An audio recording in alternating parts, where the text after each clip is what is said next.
وكفى وسلام على عباده الذين اصطفى أما بعد أعوذ بالله من الشيطان الرجيم بسم الله الرحمن الرحيم والفجر وليال عشر والشفع والوتر وقال في موضع آخر قل إن صلاتي ونسكي ومحياي ومماتي لله رب العالمين صدق اللہ العظیم۔ تو یہ ذی الحجہ کا مہینہ چل رہا ہے اور یہ 11واں مہینہ ہے سال کا۔ جیسے انگریزی کے اعتبار سے سال کے 12 مہینے ہیں، اسلامی اور اردو تاریخ کے اعتبار سے بھی سال کے 12 مہینے، جس کی شروعات محرم الحرام سے ہوتی ہے اور ذی الحجہ پر اس کا اختتام ہوتا ہے۔ سال کی شروعات محرم سے ہوگی اور ذی الحجہ پر سال ختم ہوگا۔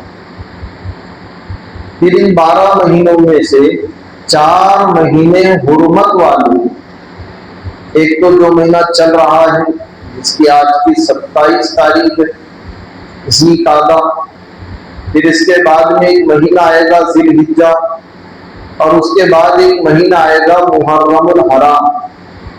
یہ 3 مہینے تو مسلسل ہے، لگاتار ہے، ذی القعدہ، ذی الحجہ، محرم الحرام، اور چوتھا مہینہ ہے رجب المرجب۔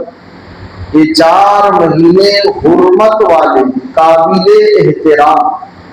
12 مہینوں میں سے یہ 4 مہینے، جن میں سے 3 مہینے تو مسلسل ہے، یکے بعد دیگرے جس کو کہیں گے۔ ذی القعدہ جو ابھی چل رہا ہے 27 تاریخ ہے، اس کے بعد مہینہ آئے گا ذی الحجہ کا، وہ بھی حرمت والا ہے، اور اس کے بعد ایک مہینہ آئے گا محرم الحرام، وہ بھی حرمت والا ہے۔ تو یہ 3 مہینے تو ایک کے بعد ایک ہے، اور چوتھا مہینہ حرمت والا وہ ہے رجب المرجب۔ اب اس مہینے میں یعنی آئندہ مہینے میں ہم کو کرنا کیا ہے؟ تو بعض علماء نے لکھا ہے کہ عبادت کے لیے اور ثواب حاصل کرنے کے لیے ذی الحجہ کے شروع کے 10 دنوں سے بہتر کوئی دن نہیں، یعنی عبادت اور ثواب حاصل کرنے کے لیے سب سے بہتر اور سب سے اچھے دن وہ ذی الحجہ کے شروع کے 10 دن ہیں۔ آج کی 27 تاریخ ہے، اس مہینے کے 3 یا 4 دن باقی ہے۔ اس کے بعد کا جو مہینہ شروع ہوگا ذی الحجہ کا، جس میں ہم لوگ قربانی کریں گے، اس کے جو شروع کے 10 دن ہیں وہ فضیلت اور ثواب کے اعتبار سے بقول بعض علماء کے رمضان سے بھی بڑے ہوئے ہیں۔ اب رمضان کی فضیلت، اس کی برکات اپنی جگہ ہے، اس کا کوئی انکار نہیں کرے گا، لیکن ذی الحجہ کے شروع کے 10 دن فضیلت اور ثواب کے اعتبار سے رمضان المبارک سے بھی بڑے ہوئے ہیں۔ بہت سارے اعمال کرنے ہیں۔ سب سے پہلا کام یہ کرنا ہے کہ اس سال اتوار کے دن یعنی پرسوں مغرب کی نماز کے بعد، یہاں سے شروع ہوگا ذی الحجہ، سب سے پہلا کام اتوار کے دن مغرب کی نماز کے بعد سارے کے سارے چاند دیکھنے کا اہتمام کریں۔ یہ ہے ذی الحجہ کی تیاری۔ ہم لوگ عید کا چاند دیکھتے ہیں، یہاں عید کا چاند آپ کو 29 کو دیکھنا پڑے گا۔ تو سب سے پہلا عمل یہ ہے کہ 29 ذی القعدہ کو، اس مہینے کی 29 تاریخ کو 2 دن بعد اتوار کے دن مغرب کی نماز کے بعد چاند دیکھنے کا اہتمام کرنا۔ 30 کو چاند دیکھ کر کوئی فائدہ نہیں ہے، اصل چاند دیکھنے کا جو اہتمام ہوگا وہ 29 تاریخ کو ہوگا۔ تو سب سے پہلا کام 29 ذی القعدہ کو، یعنی اس مہینے کی 29 تاریخ کو اتوار کے دن مغرب کی نماز کے بعد چاند دیکھنے کا اہتمام کرنا۔ چاند نظر آ جائے تو ٹھیک ہے، ورنہ پھر 30 کا تو چاند ہے ہی۔ اگر چاند نظر آ گیا تو چاند نظر آنے سے لے کر عید کی نماز تک، قربانی تک نہیں، عید کی نماز تک، کبھی ایسا ہوگا قربانی دوسرے دن ہے، کبھی تیسرے دن ہے، تو عید کا چاند نظر آنے سے لے کر عید کی نماز تک سر کے بال، مونچھ کے بال، بغل کے بال، زیر ناف کے بال اور ناخن، اس کی صفائی نہیں کرنا، یہ عمل مستحب ہے ان لوگوں کے لیے جن کی طرف سے قربانی ہے، اور ان لوگوں کے لیے بھی جن کی طرف سے قربانی نہیں ہے۔ خلاصہ یہ ہے، سارے مسلمانوں کے لیے یہ عمل مستحب ہے، یعنی اچھی بات یہ ہے کہ سارے مسلمان چاند نظر آنے سے لے کر عید کی نماز تک سر کے بال نہیں کاٹیں گے، مونچھ کے بال نہیں کاٹیں گے، بدن کے بال، زیر ناف کے بال نہیں کاٹیں گے، ناخن نہیں تراشیں گے۔ جن کی طرف سے قربانی ہے یہ عمل ان کے لیے بھی مستحب ہے، اور جن کی طرف سے قربانی نہیں ہے یہ عمل ان کے لیے بھی مستحب ہے۔ کیسے مستحب ہے؟ ہم میں سے کوئی سوچے، ہم نے تو ایسا سنے تھے کہ جن کی طرف سے قربانی ہے صرف وہی لوگ اس پر عمل کریں۔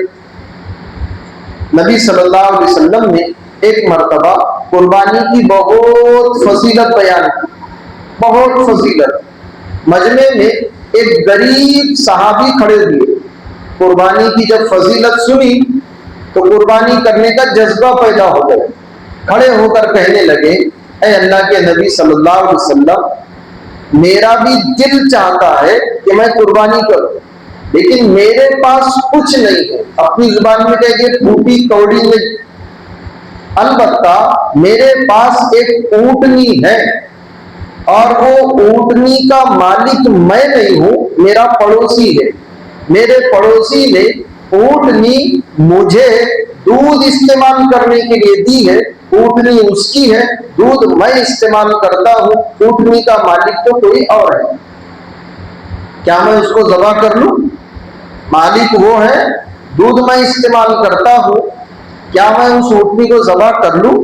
نبی صلی اللہ علیہ وسلم نے ان صحابی سے کہا تھا کہ نہیں، جب تمہاری ملکیت میں نہیں ہے اور جب تم پر قربانی واجب نہیں ہے تو ایسا مت کرو، البتہ تم ایک کام یہ کرو کہ جب چاند نظر آ جائے تو چاند نظر آنے سے لے کر عید کی نماز تک سر کے بال، مونچھ کے بال، بغل کے بال، زیر ناف کے بال اور ناخن وغیرہ کو ہاتھ نہیں لگانا، اس کی صفائی نہیں کرنا، اور جب عید کی نماز ہو جائے اب سر کے بالوں کو درست کر لو، مونچھ کو درست کر لو، بغل کے بالوں کو درست کر لو، ناخن وغیرہ کاٹ لو، یہ عمل تمہاری طرف سے مکمل قربانی ہوگا، یہ عمل تمہاری طرف سے۔ یہ اس صحابی سے کہا گیا جن پر قربانی واجب نہیں تھی کہ اگر تم ایسا کر لو گے تو یہ عمل تمہارے لیے مکمل قربانی بن جائے گا۔ تو جن کی طرف سے قربانی ہے ان کے لیے بھی یہ عمل مستحب ہے، اور جن کی طرف سے قربانی نہیں ہے ان کے لیے بھی مستحب، اور اچھی بات یہ ہے کہ ناخن اور سر کے بال اور مونچھ کے بالوں کو ہاتھ نہ لگائے، ان کے حال پر چھوڑ۔ دو کام ہو گئے۔ پہلا کام چاند دیکھنا، 29 ذی قعدہ کو، اس مہینے کی 29 تاریخ کو 2 دن کے بعد مغرب کی نماز کے بعد چاند دیکھنا۔ چاند نظر آ گیا، اب یہ دوسری پابندی شروع ہو گئی۔ اچھا، کوئی اگر ان دنوں میں بال کاٹ لے تو حرام نہیں ہے، ناخن کاٹ لے تو حرام نہیں ہے، لیکن اگر عمل کرے گے، آپ سوچو نبی صلی اللہ علیہ وسلم فرما رہے اس غریب آدمی سے جس پر قربانی واجب نہیں، اگر تم ایسا کر لو گے تو یہ عمل تمہاری طرف سے مکمل قربانی بن جائے گا۔ اس کے عمل کرنا زیادہ نفع کی چیز، اب کوئی کاٹ لے تو حرام تو ہے نہیں۔ آج کا آدھا دن ہمارے پاس ہے، پوری رات ہے، کل کا دن ہمارے پاس ہے، کل کی رات ہے،